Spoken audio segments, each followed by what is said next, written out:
Samsat Information Center. Inovasi layanan mengintegrasikan sistem informasi kesamsatan sebagai strategi optimalisasi peningkatan pendapatan.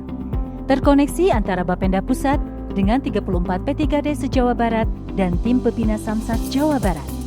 Sebagai media komunikasi dua arah, tersedia call center, WhatsApp chatbot, WhatsApp Blast, website, serta media sosial dan pojok Samsat kudu bisa di 34 P3D se-Jabar. Samsat Information Center memberikan layanan informasi dan pengaduan, konsultasi pajak, penagihan secara elektronik, dan layanan permohonan informasi online melalui WhatsApp chatbot. Masyarakat dapat mengunduh daftar informasi publik dan formulir permohonan informasi dengan mudah.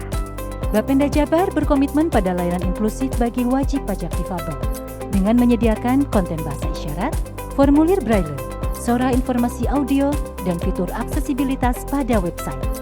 Untuk mendukung layanan yang berkelanjutan, kini hadir inovasi AI Arjuna, Drupadi, dashboard ringkasan laporan akses publik PPID Bapenda Jabar.